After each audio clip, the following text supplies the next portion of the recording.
오늘 특별히 두 자매님이 세례를 받아서 사랑받은 자라는 제목으로 그리고 기뻐함을 입은 자도 따라오는 거예요. 사랑받은 자, 귀한 하나님의 은혜를 함께 나누려고 합니다. 세례 요한이 선포한 세례, 회개하라는 세례예요. 자, 세례 요한과 예수님이 같은 선포 메시지를 전했습니다. 회개하라, 천국이 가까웠느니라 라는 그 메시지와 함께 이렇게 세례를 전파하여서 이 유대 광야에서 사역하고 있는 그 장면이 오늘 모습인데, 그때 예수님께서 또한 이 세례 요한에게 나아가서 세례를 받겠다고 요청하세요. 그러니까 세례 요한도 예수님을 알아보고 어떻게 내가 세례를 받아야지 어떻게 당신이 내게 세례 받겠다고 오시나이까 라고 이렇게 묻게 됩니다. 그리고 예수님은 그 세례 요한에게 이렇게 함으로써 우리가 하나님의 의를 이룬다라고 하시며 이제 허락하라라고 요청하고 세례 요한이 그렇게 예수님께 세례를 베푸시는데요. 놀라운 장면은 바로 이것이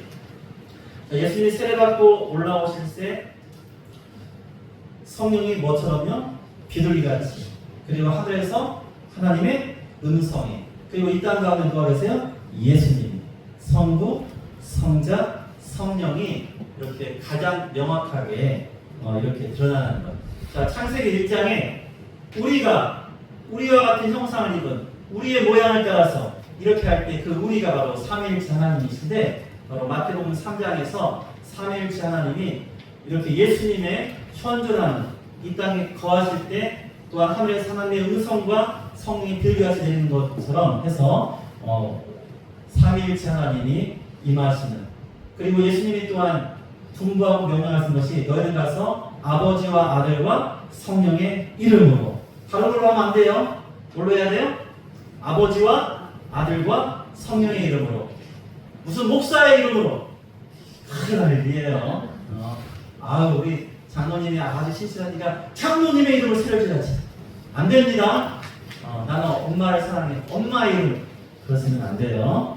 오직 아버지, 하나님 아버지와 그 아들 독생자 예수와 또한 우리를 인도하시는 보혜사 성령, 바로 아버지와 아들과 성령의 이름으로만이 이게 행해지는 거예요. 그래야 되는 거예요. 그게 중요한 거예요. 그래서 제가 말씀드렸잖아요. 천주교의 명세를 인정해주는 것은 거기에는 그들이 우리와 좀 다른 것 있지만 그 세례의 그 가장 중요한 메시지가 뭐예요? 아버지와 아들과 성령의 이름으로 세례를 주기 때문에 그것을 인정해요. 근데 인정 안 하는 데도 있어요. 그렇지만은 우리가 그렇게 보는 거예요. 너무나 중요합니다. 그럼 예수님은 왜 세례를 받으셨나요?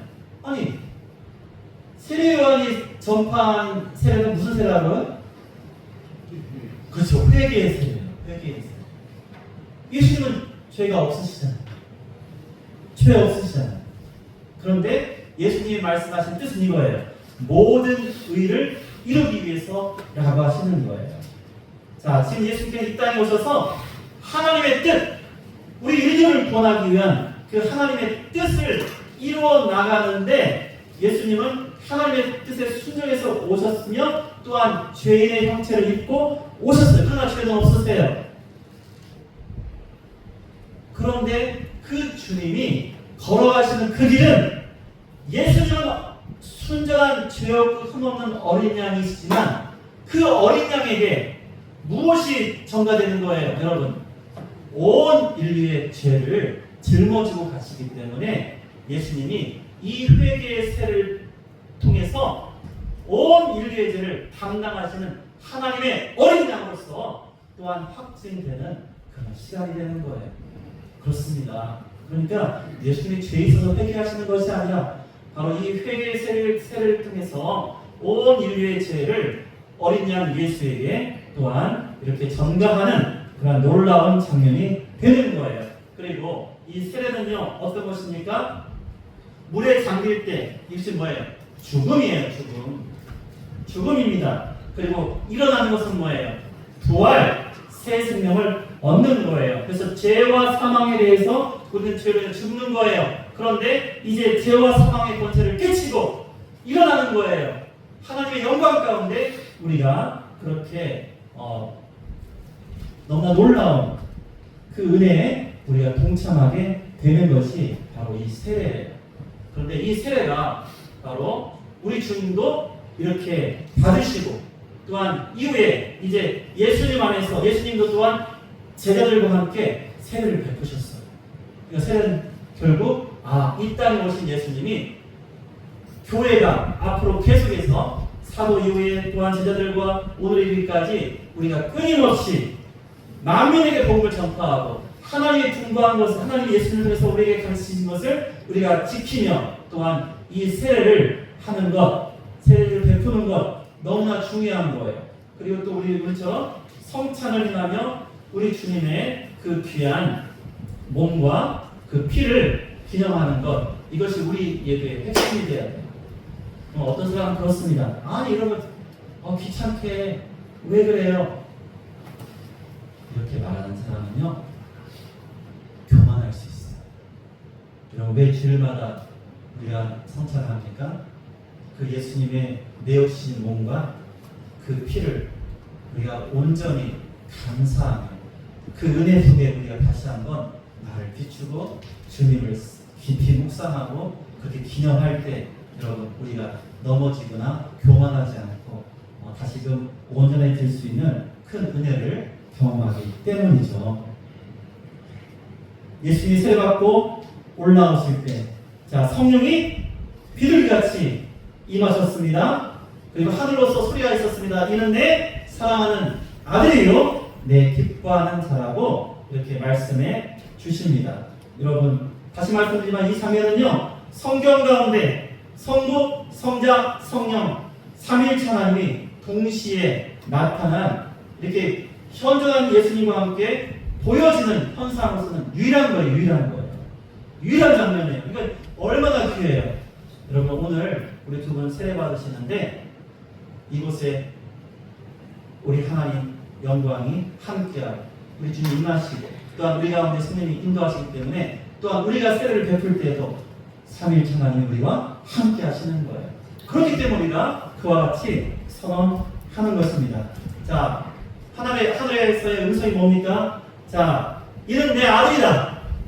자, 예수님은 그 신분이 뭐예요? 하나님의 아들. 그리고 자, 하나님과의 어떠한 관계예요? 그냥 관계가 아니고 사랑하는 관계입니다. 그리고 기뻐하는 자란 이 말씀을 통해서 내가 이 아들에게 맡겼다, 위임했다, 그에게 내 일을 내가 승인했다라는 하나님의 뜻을 알게 해 주십니다. 그래서 여러분 우리가 세례를 받는 것은 우리의 신분이 뭐예요? 이제 하나님의 자녀가 돼요. 여러분은 누가 돼요? 하나님의 사랑하는 자녀가 되는 것입니다. 그리고 하나님의 기뻐함을 입는 자들은 뭐예요? 하나님께서 예수님께 그 사역을 승인하듯이 우리에게도 맡기신 그 사역을 허락하신다는 거예요. 자, 그러면 왜 우리가 이렇게 오늘 내려가는 탕 속에 툭 몸을 잠그냐? 이것은 여러분 원래 세례, 베프티즘이죠. 베프티즘. 그래서 침례 이렇게 잠겨야 된다고 해서 베프티스트라고 하는 거예요. 그런데 원래 세례는요 원어적으로요 담그다의 뜻이에요. 이게 띡 하거나 물 찍어서 딱 하는 이런 뜻이 아니에요. 그런 뜻이 없어요. 그리고 심지어 이와 같은 거예요. 여러분 우리 교회는 그 반찬에 장아찌가 잘 나오잖아요. 그렇죠? 장아찌가 그 간장이든 식초든 뭐든 들어가서 그렇게 발효되든 어떻게 되면은요 어떻게 됩니까? 그냥 겉에만 붙어 있어요? 속까지 시커하죠? 갈색이든 시커하든. 여러분 이 베프티즘 세례의 의미는 뭐냐면 마치 장아찌와 같이 그냥 겉에만 소스지어 딱 하면 안에는 그냥 있는 것이 아니라 온전히 그 속까지 완전히 뭐 하는 거예요? 변화되는 거예요. 바로 그 뜻입니다. 그 안에는 우리가 온전히 예수 그리스도와 연합되는 거예요. 뭐와 뭐를 통해서? 죽음과 부활을 통해서 우리 주님이 그 사역을 하신 거잖아, 십자가에서. 그래서 우리는 이와 같이 침례를 받는 것, 그러니까 세례를 세례 침례 혼동할 수 있는데 우리는 세례라고 합니다. 근데 우리는 세례인데 형식을 생각해 볼 때 침례라는 형식으로 우리는 물에 잠깁니다. 자, 아직 혹시 이제 다른 교회에서 그냥 이렇게 하는 세례만 받으신 분 받기 원하시면요, 다음에 나도 그냥 받고 싶어요. 나도 한번 받고 싶어요. 받아보면 달라요. 저도 원래 장로교에서 있다가 미국에서 침례를 받았습니다. 저희 사모도 받았고, 그렇게 여러분 두 번 받아도 상관은 없어요. 이런 거예요. 마치 처음에 둘이 살아겠는데 우리는 돈도 없고 아무것도 없고 누구 초대할 사람도 없으니까 옛날에 정한수 한 걸 떠놓고 서로 이렇게 하고 결혼했어요. 그럼 이 결혼이 가짜입니까? 가짜는 아니죠. 그런데 한 1년, 2년 살다 보니까 아유 니네 불쌍하다. 내가 결혼을 허락하지 않았는데 내가 허락해가지고 만약에 시어머니나 아니면 장인, 장모 이렇게 해가지고 니네 결혼하라고 결혼식을 올려줬어요. 그럼 그 결혼식 해도 돼요? 안 돼요? 해도? 돼요? 그런데 우리가 뭘 위해서요? 내가 이 세례를 통해서 그 죽음과 부활에 그 예수님이 행하셨고 또한 제정하신 이 뜻을 내가 바로 알고자 그렇게 다시 한번 받으셔도 괜찮습니다. 그러므로 다음에 혹시 원하시면 말씀해 주세요. 자, 오늘 세례받는 두 분 이건 공식적인 선언이에요. 나는 이제 예수님을 구주와 주님으로 믿고 고백합니다. 하나님 앞에서 또한 이렇게 우리 성도, 우리 증인들 앞에서 여러분 이제 하나님의 자녀로 선언되고 이제 영원히 그 사랑 안에 거하는 하나님의 자녀입니다. 그러므로 이제 날마다 우리 주님과 함께 동행하세요. 그리고 귀를 기울이세요. 우리 하나님, 너는 내 자녀야. 내 기뻐하는 자야. 이 음성을 들으시는 그런 영광의 하나님의 자녀가 되시기를 축원드립니다. 또한 여러분 모두도 그렇게 이제 죄에 대해서는 죽어야 됩니다. 그렇죠? 가끔 넘어져요. 기도해야 돼요. 새 생명 안에서 우리는 살게 되는 거예요. 자, 매일에 살면서 우리 모두가 하나님의 기쁨이 되는 하나님의 사랑받은 자로 모두가 살아가시기를 예수님의 이름으로 축원드립니다. 아멘. 기도하겠습니다.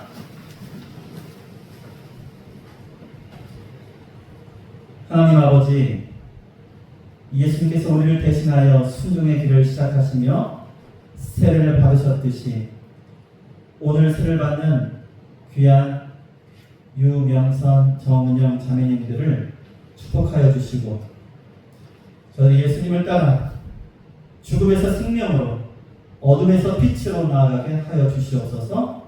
또한 이미 세례받은 우리 교우들을 은혜 가운데 인도하여 주셔서 우리 모두가 오늘 이 성부, 성자, 성령님과 함께한 이 마태복음 3장의 이 귀한 장면처럼 하늘의 음성을 듣고 성령의 인도하심 받고 내 안에 사신 예수님을 따라 사는 우리 모두가 될 수 있도록 인도하여 주시옵소서.